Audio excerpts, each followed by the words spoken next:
Speaker Boehner, Vice President Biden, distinguished members of the House and the Senate, ladies and gentlemen, I'm privileged to stand in this chamber, this hallowed ground of freedom and democracy, to speak about our friendship and our future together.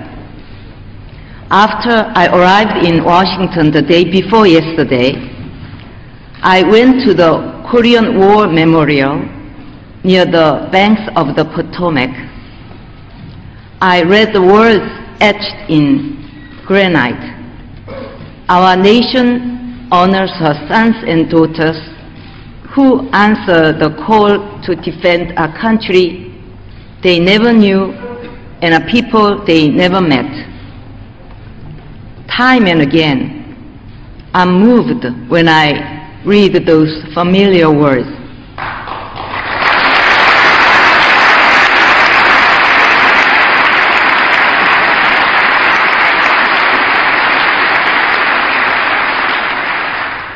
Let me express, on behalf of the people of the Republic of Korea, our profound gratitude to America's veterans. Their blood, sweat, and tears helped safeguard freedom and democracy.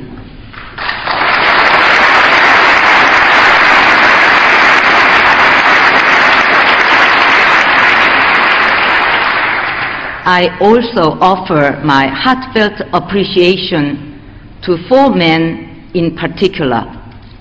They served in that war and now served in this chamber. Their names are Congressman John Connors,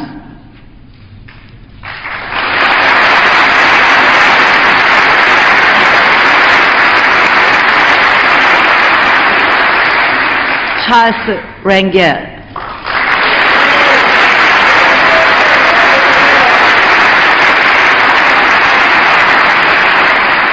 Sam Johnson,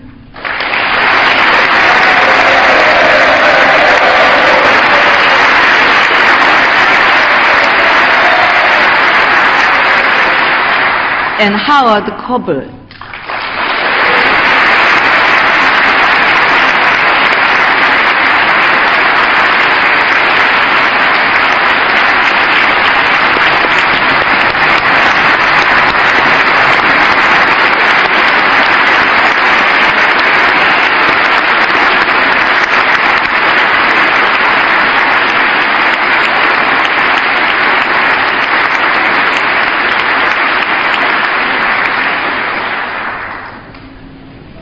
Gentlemen, my country thanks you. When the guns fell silent in the summer of 1953, Koreans were surviving on $67 a year. 6 decades later, Korea is one of the top 5 car producers and the 8th largest trading nation. Some call this the miracle on the Han River.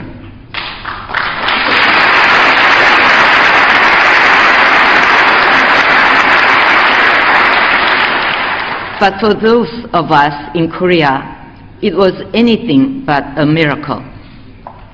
And it wasn't just built from within.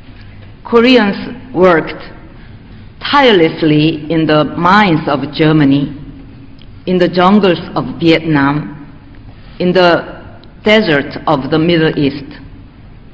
These are the people, the proud Korean people, I'm so honored to serve as president.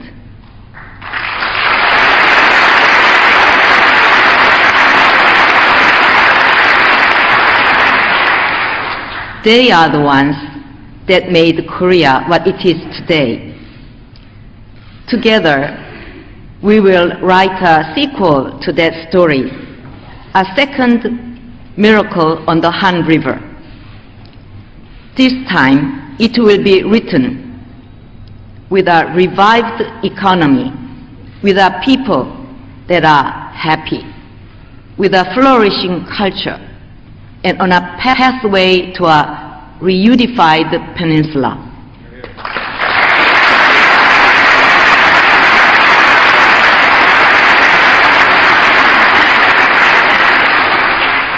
These are the 4 tenets that guide my government.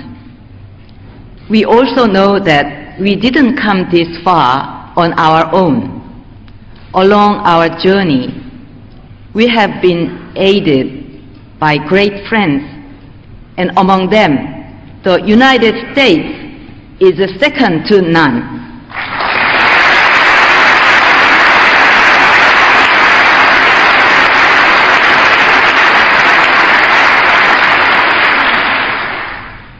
America, I thank you for your friendship. If the past is anything to go by, our new journey will also be filled with excitement. This year, we honor the 60th anniversary of our alliance. And today, I would like to acknowledge one iconic family that captures those 60 years. It is the family of Lieutenant Colonel David Morgan.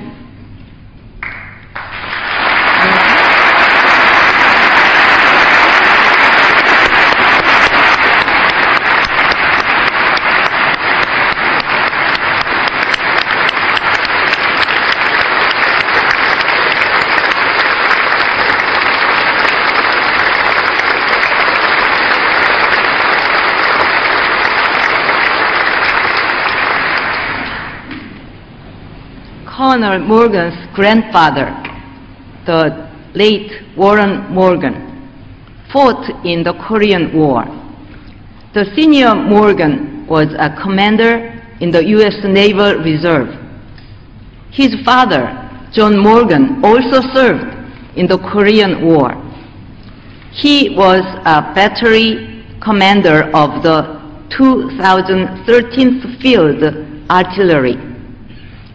Colonel Morgan himself had served two tours in Korea in 1992 and 2005. The Morgan family is a living testimony to our 60th years together.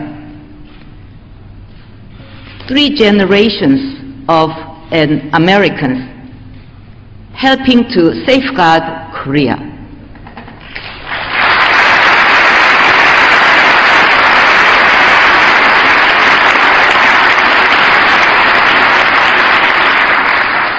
That family is here with us today. As President of a grateful nation, I salute the Morgan family and the commitment and friendship of the American people.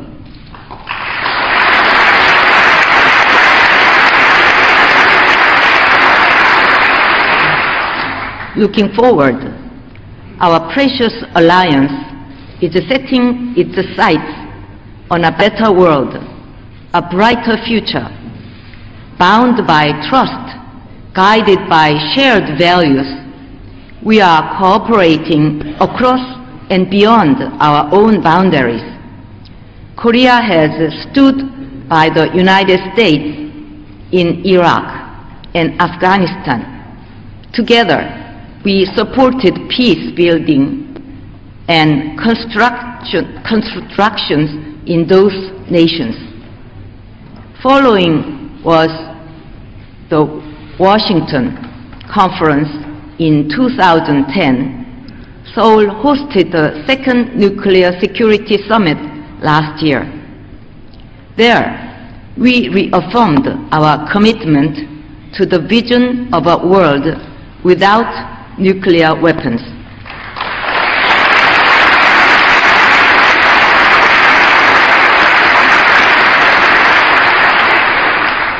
A world without nuclear weapons, President Obama's vision must start on the Korean Peninsula.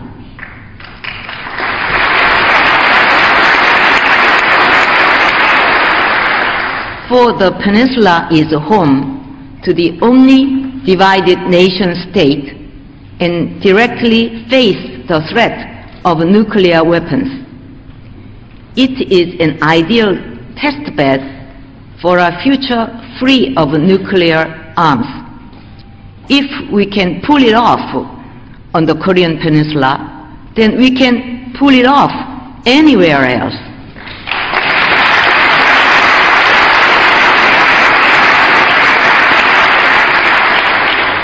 Korea has been pursuing the peaceful use of nuclear energy. It is also firmly committed to the principle of non-proliferation. Korea and the United States are partnering to build reactors in third countries. In this regard, we need a modernized, mutually beneficial successor to our existing civil nuclear agreement. Such an accord will bring huge benefits to related industries in both our countries.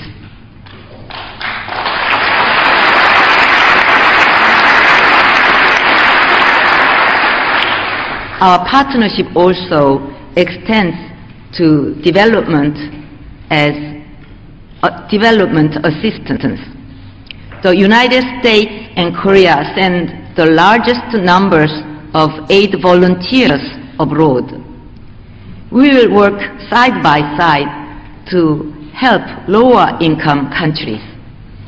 In 2011, our aid agencies signed a document that facilitates these efforts, and Korea's aid agency will soon be signing another with the U.S. Peace Corps.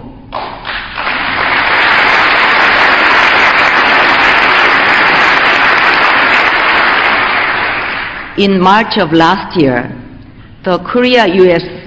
Free Trade Agreement went into effect.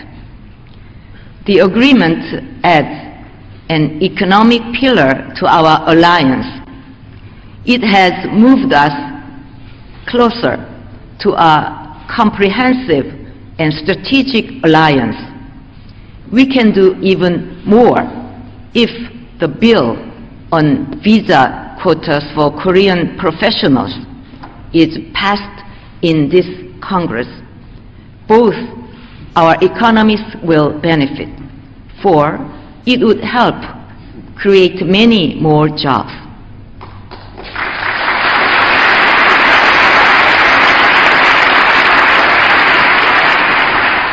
If it should show our people what the FDA can do for them, I ask Congress for its understanding, for its support. Our FTA also connects East Asia and North America and provides a key platform for building a common Asia-Pacific market. The agreement also helps underpin Washington's rebalancing toward the region. Collectively, these developments paint a forward-leaning alliance. The point to a 21st century partnership that is both comprehensive and strategic. Ladies and gentlemen, that is our present, the foundation on which we stand. I now wish to share my vision of our future together, a future that we will build together as partners.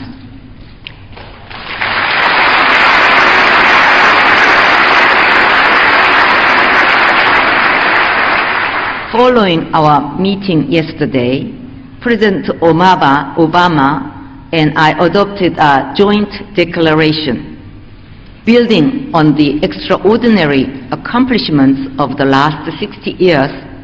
We determined to embark on another shared journey toward peace on the Korean Peninsula, toward cooperation in Northeast Asia, and finally, toward prosperity around the world.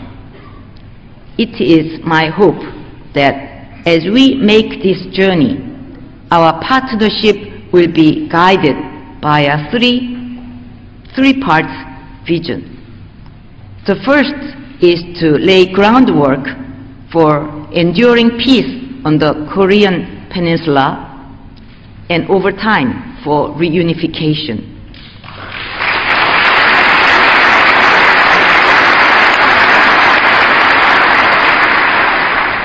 That future, I know, feels distant today. North Korea continues to issue threats and provocations, firing long-range missiles, staging nuclear tests that undermine peace on the peninsula and far beyond it. The Korean government is reacting resolutely but calmly. We are maintaining the highest level of readiness. We are strengthening our cooperation with U.S. and other international partners. Korea's economy and financial markets remain stable. Companies, both domestic and foreign, see this and are expanding their investments. Korea's economic fundamentals are strong. Its government is equal to the task, and it is backed by the might of our alliances. So long as this continues, you may rest assured no North Korean provocation can succeed.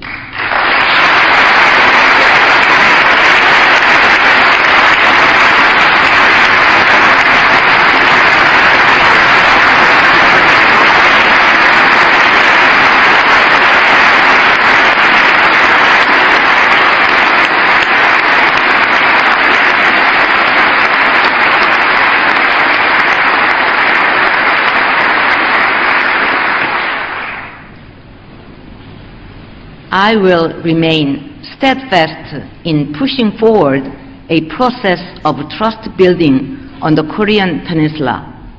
I'm confident that trust is the path to peace, the path to a Korea that is whole again. The Republic of Korea will never accept a nuclear-armed North Korea.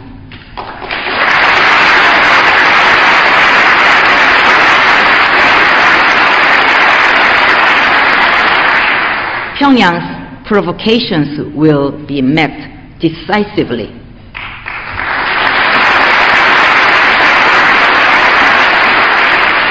At the same time, I will not link humanitarian aid to the North Korean people, such as infants and young children, to the political situation.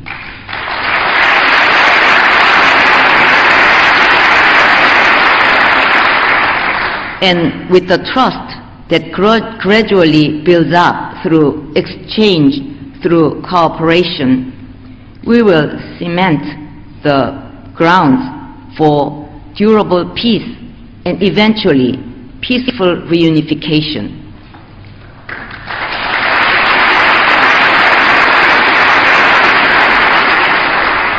But as we say in Korea, it takes two hands to clap.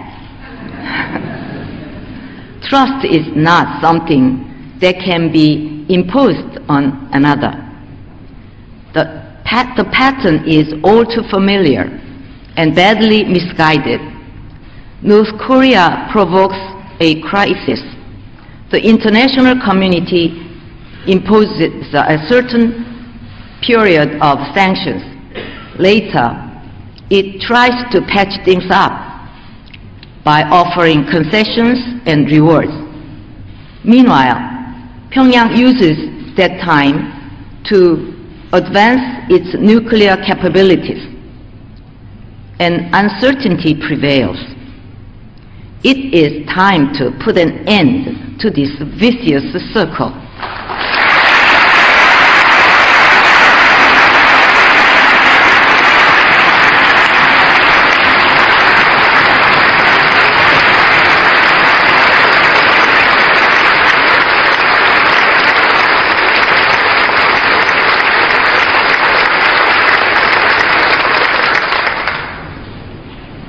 Pyongyang is pursuing two goals at once: a nuclear arsenal and economic development. We know these are incompatible. You cannot have your cake and eat it too.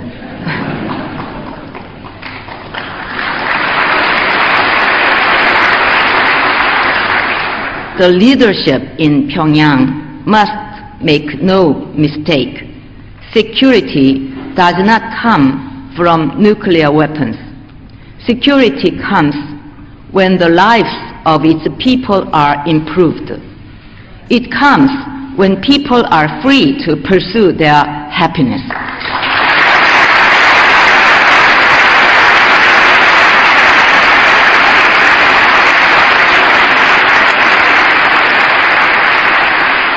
North Korea must make the right choice.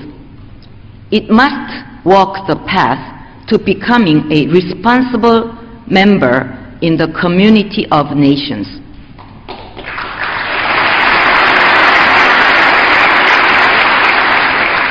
In order to induce North Korea to make the choice, the international community must speak with one voice. Its message must be clear and consistent. Only then will we see real progress in inter-Korean relations. Only then will lasting peace be brought to the Korean Peninsula and Northeast Asia.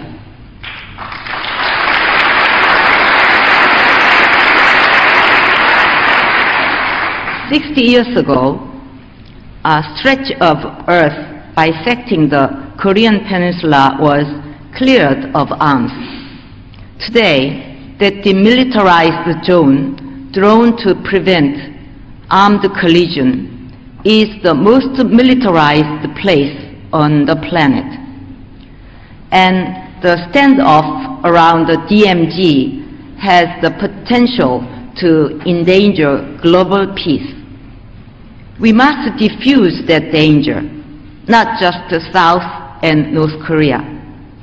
The world must also get involved. The demilitarized zone must live up to its name, a zone that strengthens the peace, not undermine it. It is with this vision in mind that I hope to work toward an international park inside the DMZ. It will be a park that sends a message of peace to all of humanity.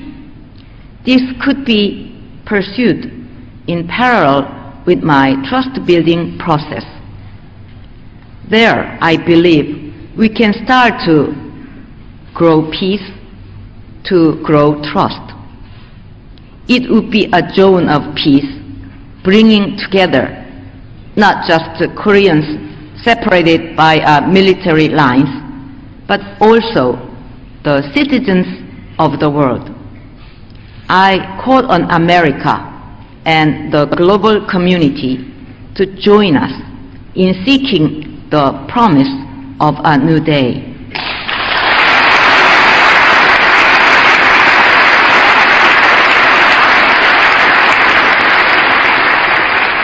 Honorable members of Congress, the second leg of our journey extends beyond the Korean Peninsula to all of Northeast Asia, where we must build a mechanism of peace and cooperation. Sadly, today, the nations of this region fail to fulfill all that we can achieve collectively. That potential is tremendous. The region's economies are gaining ever greater clout and becoming more and more interlinked. Yet, differences stemming from history are widening. It has been said that those who are blind to the past cannot see the future. This is obviously a problem for the here and now. But the larger issue is about tomorrow. For where there is failure to acknowledge honestly what happened yesterday, there can be no tomorrow.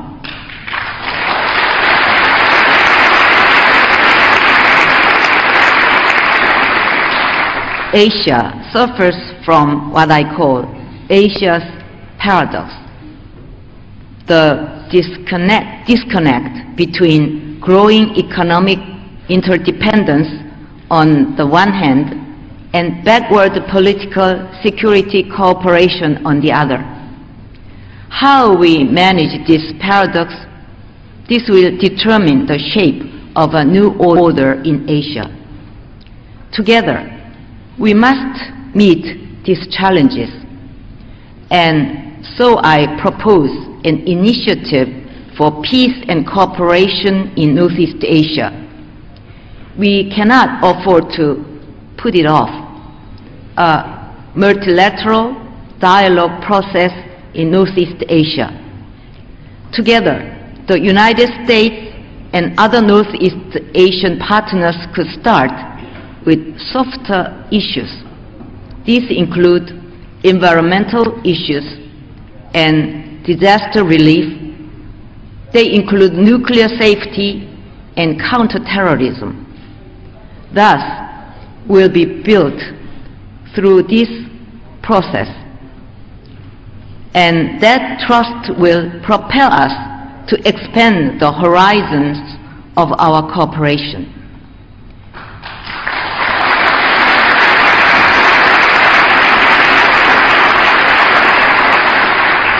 The initiative will serve the cause of peace and development in the region, but it will be firmly rooted in the Korea-US alliance. In this sense, it could reinforce President Obama's strategy of rebalancing towards the Asia-Pacific. Of course, North Korea could also be invited to join. If we start where our initiatives overlap, then later on it will be easier to find common ground on the larger challenges, easier to find solutions to our mutual benefit. I firmly believe that Korea and the United States will work hand in hand as we shape an emerging process for cooperation in the region.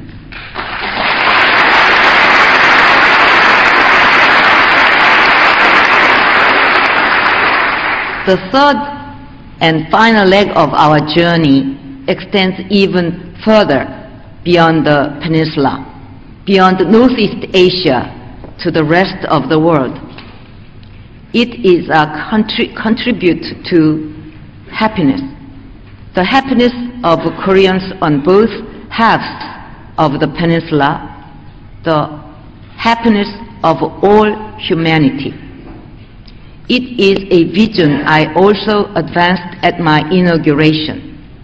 The pursuit of happiness is enshrined in the American Declaration of Independence.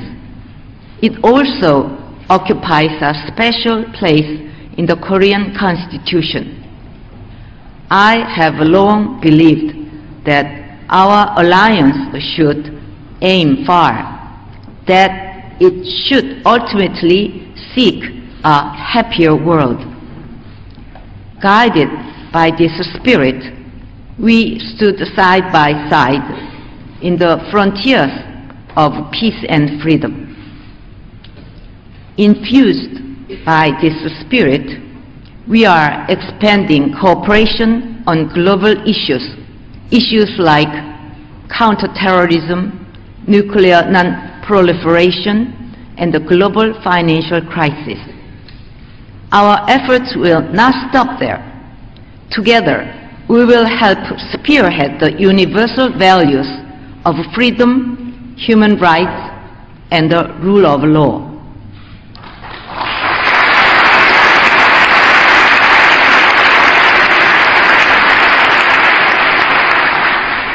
We will march together to take on global challenges, from fighting poverty to tackling climate change and other environmental issues.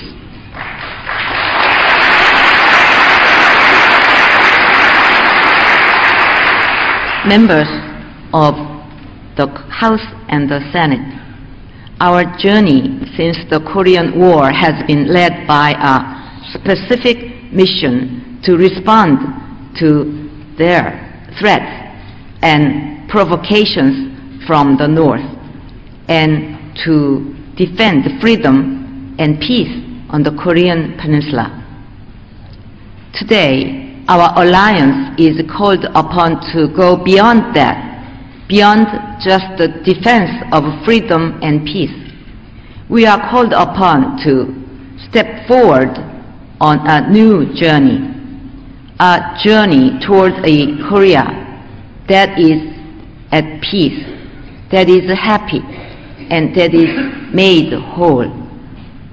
Our economic partnership must also aim higher and reach further into the future.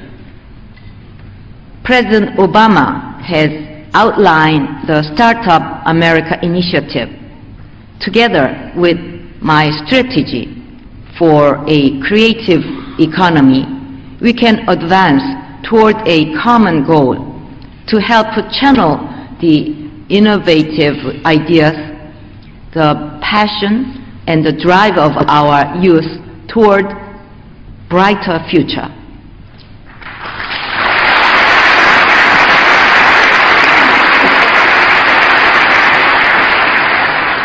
Koreans and Americans are partnering in new ways, whether at world tours of Korean pop stars for Hollywood films, or at reconstruction sites in the Middle East. Together, we can envision a future that is richer, that is safer, and that is happier.